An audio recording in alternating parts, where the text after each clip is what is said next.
upgrades.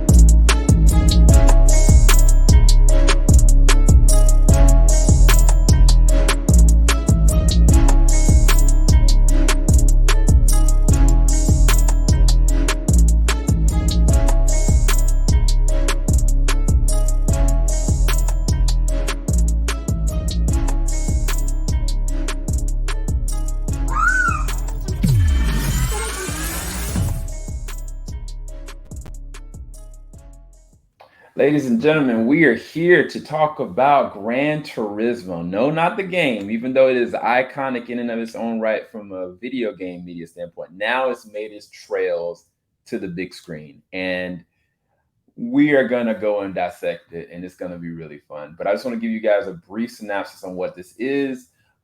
Essentially, this is kind of based on a true story. The GT Academy was actually something that was real. It materialized around 2006. The real life person named Darren Cox kind of developed it as a program in collaboration with Sony and with Nissan to basically have a transition of gamer to player. And in the mix of that, what ended up happening was one player wins that series and is given an opportunity of a lifetime to actually compete competitively as a real life professional race car driver. And that is played by the actor straight from sea, Archie Madekwe, playing the role of Jann Mardenborough. You've got David Harbour in this playing the role of Jack. You've got Orlando Bloom playing the role of Danny Moore, who's technically Darren Cox's character. And of course, you got Djimon Hounsou. And I'm going to go and introduce my co-host for this one. What's going on, Ty? What's going on, man? I'm here. I had to pull out, the special shirt, the understeer, oversteer, you know what I'm saying? Horsepower, we got to put that in there. But I'm definitely here to talk about this phenomenal movie. So let's do it. Yeah, so I'm going to keep it a stack with you guys. If you guys don't want to see this entire review, just know this movie was freaking dope.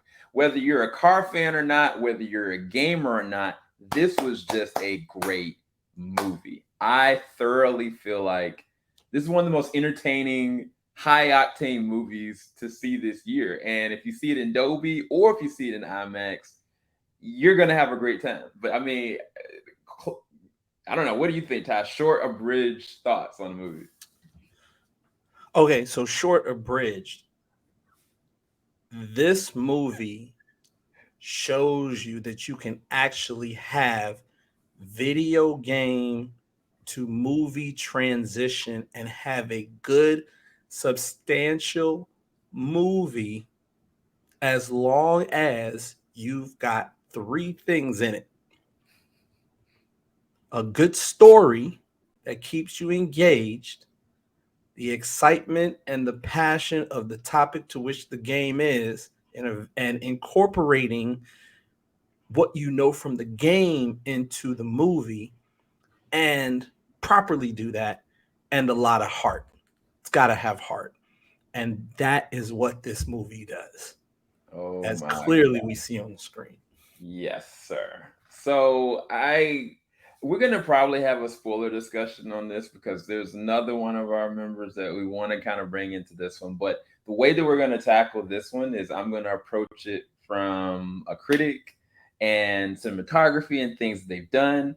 Ty is going to go from it from the perspective of not only being a gamer, but also being a vehicular tech person that loves racing, that loves cars. And so we're going to tag team this in a very, very interesting way that I'm really excited about. So I think a really good segue would be kind of how they transition game to real life. And I think it's the perfect story, honestly, because the fact is that this actually happened. There's a real life person that this amazing event happened to, and that is Jann. And Jann, he just loved to play, you know, Gran Turismo. Like, but the thing about Gran Turismo, and I know Ty's going to harp on it, it's not just about racing. It's a race simulation. It is the simulation of actually doing racing, actually going and experiencing these cars and the environments around that you can be able to atmospherically explore. And so when you actually seeing the movie in transition, certain things that, you know, you're like, how can this kid understand this? Why does this kid get to know, like, reading the lines and knowing these landscapes? He's never driven there before in his life, because that's a testament to how good Gran Turismo is and how detailed they are with everything that they do. But as far as that approach with this from the gaming side, and as far as what Gran Turismo has been for you, how do you feel like they approached that in this one, Ty? I think they went and did the exact same thing as Kazunori Yamauchi did when it came to Gran Turismo, which get into the details. Get into the details of the game to incorporate it into the movie. When you're dealing with Gran Turismo, it is exactly what it is called, a real driving simulator. There are other ones that are out there, but when it comes to a all-around driving simulator for the masses, there are different products as well. But this one is like, you can get on this, get going, get started, and go from a regular PlayStation controller all the way up to having your own driving unit, you know, with the race chair and the wheel and the pedals and everything else. And they incorporated that so well from a game to a movie. And even the little things they reference back to the game, the little chimes and things you hear, it's almost like you're watching a movie, but you're playing the game at the same time. And actually, I also want to stay with that picture that Sam put up. I just want to make it clear that's not a young non-braided Lewis Hamilton. That is actually Jann Mardenborough. You know, but what I actually truly love about this is they took the formula that Kazunori Yamauchi, shout out to the man Jann, Kazunori Yamauchi did. Like, if you ever look at what he does to make this simulator, I'm not even going to disrespect it and call it a game now, but a simulator. Like, these folks actually do 3D modeling on these cars. They are recording sound and have specific exhaust notes for each of and all of these vehicles. You know, the one thing that can be said about the simulator in terms of technology, it always pushes whichever PlayStation it's on. It will push it to the limit. It's been doing it since the very first one, and I've been playing this since GT1, since the very first GT, and everything to it is literally game to real, or sorry, simulator to real life. You want to do the 24-hour Le Mans, you can do the 24-hour Le Mans. You know, you want to race at the Nürburgring, you can race at the Nürburgring. Like, you want to get a license, you do that in the actual simulator. And what I absolutely love is that they found the perfect balance by taking his formula and just incorporating that same amount of love and detail that he does into his simulator into the movie. And I think if more video games that are trying to transition to movies would incorporate that, we'd have much better video game to movie transitions. Yeah. No, and I think that the fascinating thing about that's awesome right there is my man Neill Blomkamp. If you don't know who Neill Blomkamp is, he doesn't what's the best way of saying it? He does not spare any expense visually. In terms of VFX, in terms of animation, like, he's always pushed the envelope. When District 9 came out, everybody was like, yo, is that real? like it was so detailed, so meticulous. And I mean, say what you want to about Elysium and Chappie. I mean, but the visuals were everything. And I think the reason why I actually was always going to see Gran Turismo was when I saw that first trailer. when I first saw that first trailer and I looked at, he was kind of in the simulation, like just like we normally would play, like just sitting there playing, and all of a sudden it transitions to him actually in an actual car, and that happens throughout fluidly. I don't know how much the budget was for this, but there was a moment in the movie where he kind of thought like, oh wait, I know this line, I know this chorus, and he goes and harping back to hours and days and weeks that he has spent on this, and then transitions right back to the high octane, because I think that they did a good job of just balance visually to give us that feeling of what he would feel, and then also gamers that know this game. You know what I'm saying? And I think the other part about that is that they also showed the real life what it took to do it, like the physicality, what it actually lays heavy burden on you, not just like in the training, but the consequences of going upwards to 300 miles an hour and what could happen, who you could easily change the life of anybody around you on the drop of a dime. And I think that is where I'm gonna have to go and give props to a couple different people. And I'm just gonna put their faces up here. And I'm just gonna say Archie, David, because the thing Well is, man, done. it's not just their chemistry. They are believable, man. Like the way that this was written and the way that they use their devotion to this craft, because in all honesty, the kid, I mean, technically he only ever gained, and the character that Hop is playing, I almost call Hop, David Harbour's playing, it's kind of like, no, like Jack, he was like, no, this is life or death. I've lived and breathed this for 20 some years. You can't tell me the difference of this or that.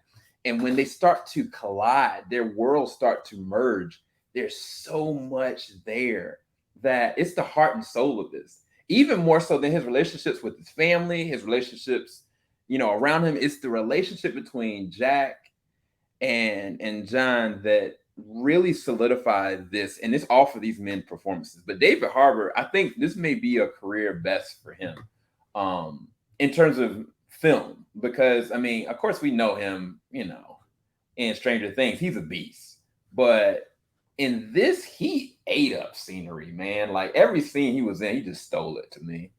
But go ahead, I'll let you comment on that, Todd. So what I find interesting is, that you mentioned the collision of Archie's world and David's world colliding. I think it was I honestly, I feel it was more so like a battlefront. These gamers, as they're saying it, are battling to just drive. They want to be able to have that. Most of them want to have that simulator experience in real life for them. Yeah. But I don't think all of them realized, what it really takes to do this in the real world. And that's what David's doing. But no spoilers, but there is one particular scene where it still feels like a battlefront between Archie and David's characters. And then there's a dialogue between them. And David Harbour's character basically has to get proof of this dialogue.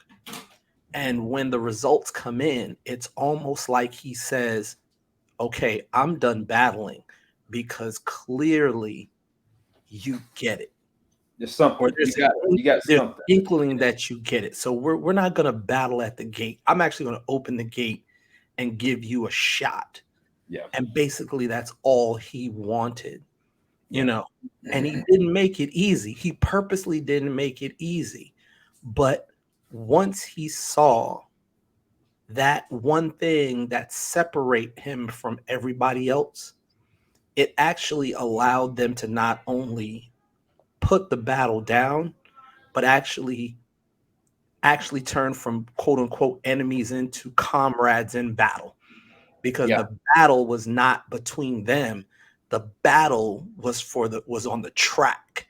Yeah. And that was what was so awesome about this particular about this story and about the depth of these characters. And that's the other thing. I know Sam is coming from a cinematography and actor perspective, but I've got to touch on this. Every single character that I can think of within this movie had some form of depth. They weren't just throwaway characters. Every character that had screen time had some form of depth. Everyone from Djimon Hounsou's character to the actor that played the wife to the actor that played the brother, all these particular characters, Orlando Bloom's character, David Harbour's character, everyone had depth, true depth. And I think that's what made this, and it's still a simulator, but in the category of video game to movie transition, this one takes, for ironically lack of a better word, this one takes pole position. This one's at the front. I mean, going back through video game to movie transitions, this one is now my top tier. If you're not coming, and I'm talking about video game to reality movie transition. I'm not talking about things like Super Mario Brothers or, things of that nature. I'm talking about actually where you have actual real people doing real roles on something based on something you play on a game console. This is my top tier. This is my S level. This is my pole position. This one is taking checkered flag for me. This will be my standard. Dang. Oh man, he said put that on Word. So look, I'm gonna say another thing that was very fascinating. He touched on it, is the story, man. The truth of the matter is, this story is not just about, okay, we're gonna get him to be the best. We're gonna get him to be, number one. Like, it's not about that. Yes, there's going to be points where we're like rooting for him with certain fleets and stuff that he does, but it's really just, in so many respects, the way that I look at it is, should he exist on that track? That is the open conversation.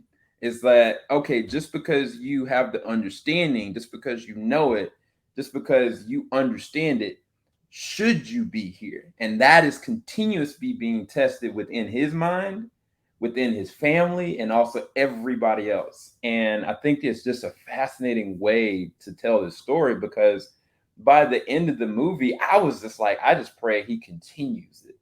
I just hope that he moves forward, not even winning, just move forward, because at a certain point, the stakes and the real world part of all this, because I think, and I mean, you could talk on it, Ty, because I don't really know. Like, I think that Orlando Bloom's character kind of said something along the lines, so David Harbour harped on it. There's only a select number of people that can actually do this on a professional level. And if you're saying that you're one of those, like, everybody's coming for you. But that being accepted within that upper echelon of people that can do that, that's a feat. That's a huge deal. And, he's always believed in it, but he's had to believe in it for himself. And I think that part of the story, which I think, we all know the underdog story, but it's a difference here, because even when he gets to that point, it's still hurdles to go through. Normal, underdog stories, you're like, oh, wow, he made it, and that's it. Like, no, like, him making is just the first 20 minutes of the movie. After that is the true struggle. And this movie is about a good 2 hours and some change. And I'm glad for it, because every single moment that we go and transition with it, I think is a really good progression. There's a lot of value there. I do think that, some parts could have been left out. I think that they were funny and comical. Some of them were a little lighthearted, and I think it gave a little bit of levity. I think that was the reason why they put it in there. But every other moment, I think there was real true value with that, as well as what Ty said with the characters. But this is one of Neill's better stories that I think that he's done, to be honest. Yeah. So what I can definitely say is, when it comes to this particular film and the aspects of what is being done, Absolutely amazing. And I mean, like Sam said, it basically comes down to, everybody thinks they're Michael Jordan until you see the Michael Jordan, the Kobe Bryant, the LeBron James. And in racing world, everybody thinks they're a Lewis Hamilton until you see a Lewis Hamilton, or you see, a Max Verstappen, you know, everyone thinks they're Tiger Woods till you see Tiger Woods, or Venus and Serena till you see a Venus and Serena. Not everybody can do what these folks are doing, and not every one of those that are doing what they're doing can be sitting on that podium top tier, that are actually winning and at the forefront of these races doing first, second, and third. These are struggles. So to be able to do what these folks do, first off, to be able to be in a vehicle that's let's make an example. You can see my background there. The vehicles that they're running in like Formula One and other racing things are lighter than my car, you know, and they're running lighter and faster than my car. They're running 200, 300 miles an hour in cars that are probably half the weight of my car you see back there. So to be able to do that and have not only the physical, um, it's almost like being an astronaut. You're dealing with Yeah. G forces, and also having the body, the reaction time, the quick response, quick thinking to know when to shift, when to break, when to make that move to pass someone else. To be able to do all that and have the quick thinking and mental response and physical prowess to actually, handle those G forces when you're going around turns and you're handling that kind of breakneck speed. Not everybody can do that. And not everybody can be the best at it. And what I love about this is that, yeah, they're pushing because they want it. They're like everybody else. We want to be the best. But at some point, it's just like, look, we just want to show that we belong here, and that becomes the goal, and it keeps it also real. And I keep touching on this, but when it comes to video game to movie transitions, the most good video games, what they call triple video games, have something that usually stands out above all else, which is a good story. These are like, your God of Wars, your Final Fantasies. There's good stories, but the hardest thing to do is transition and take out of those stories what's needed to make a good movie. That's not always done well. And I think what makes Gran Turismo stand out is the fact that this is based on a true story. That key piece, that true story of GT Academy, and what Jann Mardenborough did is, I think, the key difference between most video game to movie transitions and this one. There's actually a real story to pull from that, and that's what stands out. Yeah. No, like this movie was good, you guys. I'm not gonna sugarcoat that. I was excited for it, but we were in the theaters cheering. We were cutting up, we were yelling, we were doing the most. And a part of it is, we also are Gran Turismo fans. Like we know how much dedication some of this stuff you takes. Like we literally had to spend man hours to do it. But watching it and watching the performance of it, watching the amazing execution of it, watching the visual immersion that they're giving us, is magic, man. And this is between a 9 to 9.5 out of 10 for me. I really actually enjoyed this movie. There are certain things I can kind of nitpick to put it at a 9. But as far as entertainment value, to watch it again and again and again, I'm buying this joint. If I get a chance, I'm gonna go see it again if I don't see Blue Beetle. But that's for a whole nother story. That's for another day. Um, but yeah, Ty, what do you rest on this? What is your rating for this one? Okay, so I'm trying not to be too biased because I am a car nut. Like, this is what I do. But if we're talking about movie substance, if we're talking movie substance, you're right. We could nitpick this and keep it at a 9.5. I'll probably say 9.5. In terms of video game to movie transition category, 10 out of 10. It's the best we've ever seen. You can pull up any other movie that's done video game to movie transition. You can pull up, Assassin's Creed, Mortal Kombat, all that stuff. No, this is it. This is the prototype. This is the pole position, top tier level. Bar has been raised. Come get it. This is the standard to which you should be working for video game to movie transitions. But in terms of overall movie, just the movie aspect, take the game out of it. It's based on a true story. They handled that story well. They basically said, look, we've got all the content here. We just need to make a movie out of it and give it the heart that it needs, and just put it in a form where you feel what we felt with this story. They did that. I could nitpick on little things, but I think there's probably one thing I could nitpick on, but I'm not going to bring it up here, because that's for the spoiler review. But this one little thing gives it, for me, a 9.5 out of 10. Okay. Yeah, I mean, it's interesting because, I mean, initially I think was Tetris this year or was it last year? Was Tetris came out last year? I want to say Tetris was earlier this year. And Tetris, you see, the thing is, Tetris was a good movie, but it wasn't a video game to transition to movie. True. It was the story of how Tetris became. So I can't count it. But I was thinking about Tetris because that was a really, really good movie. And the main actor, he's leaving me now. It's the same guy from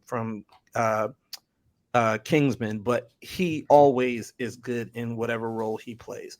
But that was a great movie. But that's a movie which actually incorporates what happened here with Gran Turismo. It's based on a true story, but it's not about the game itself in terms of playing it. It's about how the game came to be, how the story behind the game's popularity. So, because the only reason I brought it up, because initially, before seeing this movie, that was going to be my favorite video game movie this year. Right. And the sad thing is, if I think back to video game movies, I can be nostalgic and say Mortal Kombat, but probably the closest that came was Need for Speed, to be honest. Need for Speed maybe is the only one that came the closest. I mean, the last Tomb Raider movie, I gotta admit, the last Tomb Raider movie was good, but I still would give the edge to Need for Speed because them darn race scenes was fire. And it's just interesting because even going back to Speed Racer, I mean, Speed Racer technically isn't in the same realm because it was technically an animated movie going to that. But even with Speed Racer, something about racing and capturing it in a specific way that's so gratifying. And I think this movie basically is the identification of that. But yeah, man, thanks, Ty, for doing this with me. You guys, go and see Gran Turismo. You're not going to be disappointed. We promise you guys. I know it sounds crazy, but this may be the best video game movie. I can't believe I just said it. And we're going to go. If you are a GT fan, there are some incredible Easter eggs in this game. One in particular that almost threw me off. I almost missed it, but I caught it. And the thing is, it literally goes in the blink of an eye. But I caught it, and I was so boosted in the theater when I saw it. It was a fleeting moment, and you could easily make it a throwaway scene. But when you catch it, it's like, and you just dig your feet back in, and you're just into the movie. So definitely a wonderful experience, and definitely something I would say take your friends. I got to see it with my friends, and absolutely it's better with good friends. Yeah, and I will say that there are some very interesting character slash man, I don't even want to say it. There's people there that you cannot miss. And you're gonna be psyched when you understand what we mean by that. And the actual person is actually the stunt driver in this. So he was able to not only do the whole thing, but he also was able to be in the movie as the stunt driver, which is so dope. But you gotta go and support Gran Turismo. We will talk more about it in our spoiler review. We will bring back company, and we'll kind of dissect some of those little Easter eggs that we can't talk about right now. All right, you guys. Appreciate you guys so much for watching. Make sure you like, subscribe, hit the bell button. We'll be back. Falling off the top